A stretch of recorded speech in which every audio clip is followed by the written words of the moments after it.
Luke, I'm your father.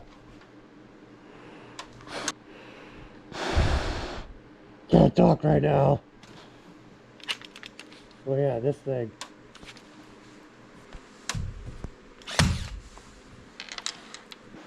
Hey YouTube! Welcome back to our channel. So, time goes fast, and now it's middle of November. So we're insulating the garage as part of the garage build, and we're putting pink insulation in. And this is the product. Owens Corning, the Pink Panther. So, if I remember, the Pink Panther was always trying to apprehend the bad guy. Anyway, that's an old cartoon. Okay, we'll take a look around. Up in the top here, you got the rafter chases. And here's the ceiling. So on this particular small garage build, the trusses are made out of 2x4, and the insulation is usually intended for 2x6. So you have to get a little bit ingenious when you put it in, and we had some good advice from the local building inspector. There's a shout out to you again. To put R20 in, because R20 fluffs up to roughly 2x6. So if you can see, R20s in a row, and then on top of these R20s, perpendicular to the trusses, you do another R20 layer. So then you equal with end up with R40. So R40 is an appropriate amount for the ceiling, because if you have to spend money anywhere, you should spend it on the ceiling. That's where all your heat rises, hence the hot air balloons. Okay, well, let's take a little look on top of the insulation so you can see how I laid it out on top of the layers. Here we are in above the ceiling height. Take a quick look. You'll see there's the roof attic access vent. That's to let all the air in through the vented soffits, up the roof, and out the middle. So you have to make sure that airflow continues. So in the summer, all the hot air goes out.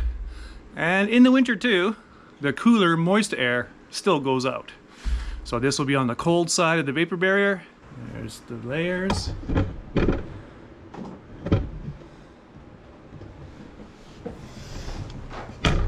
Another thing you have to do too is you have to have an attic access hatch in case you ever have to access this attic.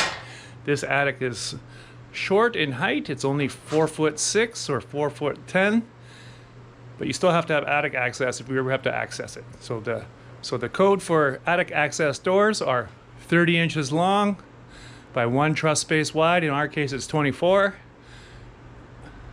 And the height of the thickness of the both layers of insulation combined.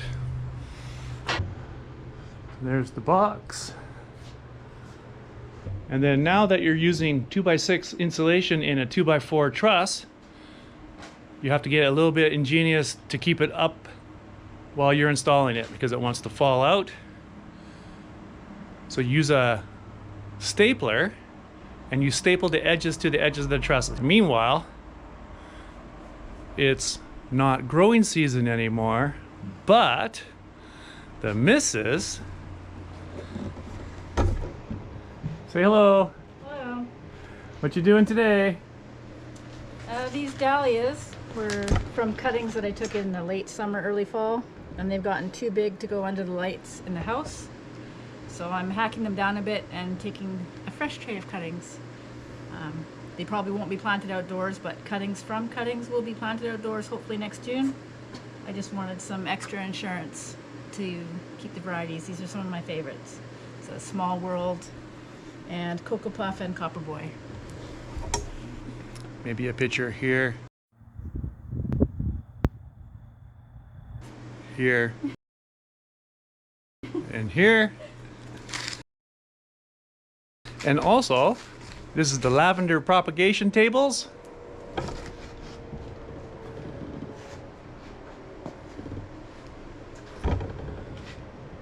This is rosemary.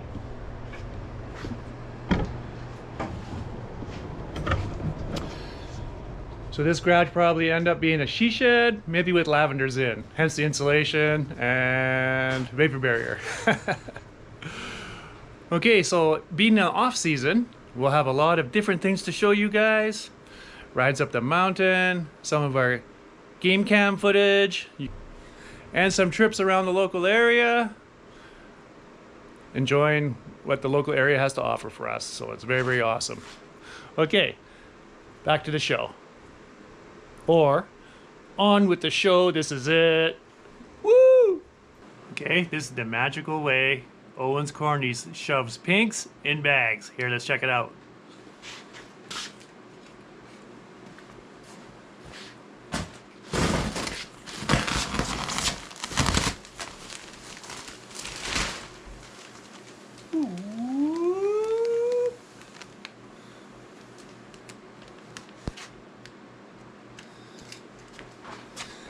That's amazing. Okay, I managed to get 8 cuttings off the Small World. And now I am moving on to this one, which is Copper Boy, another one of my favorites. So very important between cuttings and switching between varieties is to disinfect your scissors or your pruners or whatever instrument you're using. I'm just disinfecting with some alcohol, so I can take my cuttings.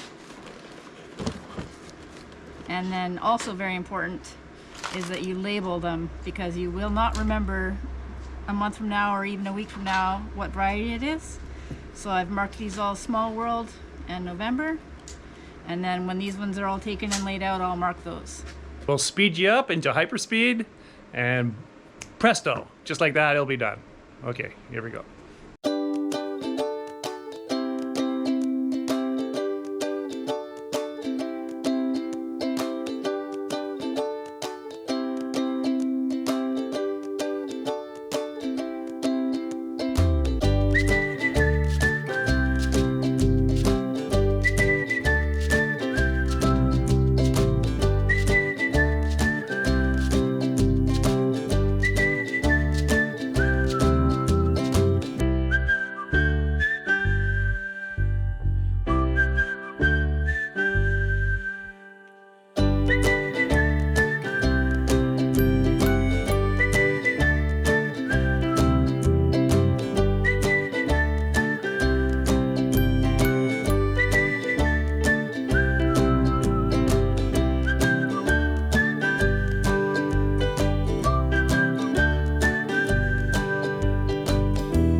So we're off to check the game cams.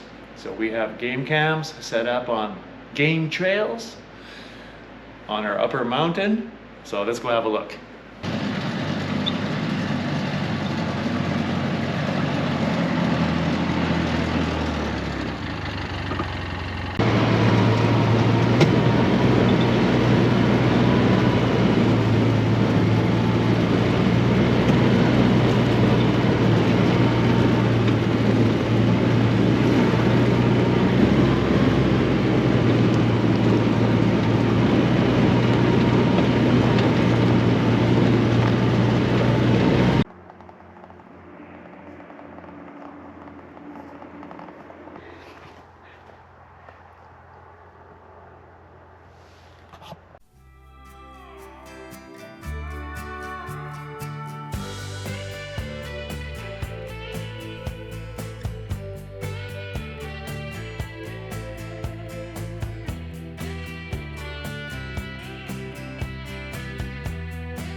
Make sure you bring your bubble water, your pineapple splash.